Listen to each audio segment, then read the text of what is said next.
Hello friends, நான் ரேணுகா திருவேங்கடம் வழக்கறிஞர். இந்த ஒரு மோட்டிவேஷனல் ஒரு வீடியோவில் நான் எதை பற்றி சொல்ல போகிறேன் அப்படின்னு சொன்னால், நம்மளுடைய விடாமுயற்சி, நம்மளுடைய எண்ணங்கள் பற்றி தான் நான் சொல்ல போகிறேன். இதுக்கு ஒரு சின்ன கதையை உதாரணமாக சொல்கிறேன். இது கதை கிடையாது, உண்மையாக நடந்த நிகழ்வு. நமக்கு எல்லாருக்குமே ரிலையன்ஸோட அதிபர் திருபாய் அம்பானி அவர்களை பற்றி தெரியும். அவங்க ஆரம்ப காலத்தில் ஒரு பெட்ரோல் பங்க்ல பெட்ரோல் போட்டுட்டு அந்த வேலை தான் செஞ்சிட்டு இருந்தாங்க. அப்படி பெட்ரோல் போட்டுட்டு இருக்கும்போது ஒரு பெரிய கார்ல ஒருத்தர் வருவாராம். அவர் அங்கே அந்த பெட்ரோல் போடுறவங்க எல்லாருமே அவருக்கு போய் ஒரு சலாம் வைப்பாங்களாம். எதனால அப்படின்னு சொன்னா, அவர் நிறைய டிப்ஸ் கொடுப்பாருங்கிறதுனால. அப்போ திருபாய் அம்பானி அவர்கள் கேட்டாங்களாம், இவர் யாரு அப்படின்னு சொல்லி.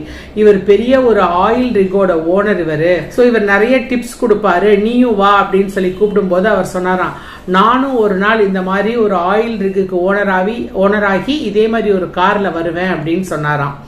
அதுக்கப்புறம் அவர் என்ன பண்ணுவாராம், காலையில பெட்ரோல் பங்க்ல வேலை செஞ்சுட்டு ஈவினிங் ஒரு ஆடிட்டர் ஆபீஸ்ல போய் வேலை செய்வாராம்.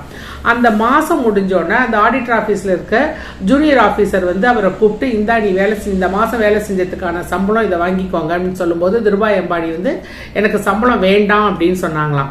உடனே அவர் என்ன பண்ணிருக்காரு, ஏன் உனக்கு இது பத்தலை போல இருக்கு இவருக்கு அப்படின்னு சொல்லிட்டு அவரோட சீனியர் ஆபீசர்கிட்ட போய், இவருக்கு இந்த மாதிரி சம்பளம் கொடுத்த இந்த மாசம் அவர் வேலை செஞ்சதுக்கு அவர் பணம் வாங்கிக்க மாட்டேன் அப்படின்னு சொல்லிட்டாரு அப்படின்னு சொல்றாராம். அப்படி இந்த சீனியர் ஆபீசர் இவர்கிட்ட கேட்கிறாராம், ஏன் உனக்கு சம்பளம் பத்தலையா, நீ இப்பதானே வேலைக்கு சேர்ந்திருக்கிற, உனக்கு இந்த சம்பளம் போதும், கத்துக்க நாங்க உங்களுக்கு கூட கொடுக்குறோம் அப்படின்னு சொல்லும் போது திருபாய் அம்பானி அவர்கள் சொன்னாங்களாம், நான் இங்க வந்தது சம்பளத்துக்கு வேலை செய்யறதுக்கு இல்ல, நான் வேலையை கத்துக்கிறதுக்காக தான் வந்தேன். இந்த அனுபவம் எனக்கு தேவை, அதனால எனக்கு சம்பளம் வேண்டாம், நான் அனுபவம் கத்துக்கணுங்கிறதுக்காக தான் வந்தேன், வேலையை கத்துக்கணுங்கிறதுக்காக தான் வந்தேன் அப்படின்னு சொன்னாங்களாம். இன்னைக்கு உலகத்தையே திரும்பி பார்க்க வைக்கிற மிகப்பெரிய ஒரு தொழிலதிபரா திருபாய் அம்பானி குழுமம் இருக்கு அப்படின்னு சொன்னா இதுதான் காரணம். அதாவது விடாமுயற்சி, அந்த ஆம்பிஷன், நினைச்சதை சாதிக்கணும், எங்கேயுமே டைவர்ட் ஆகல.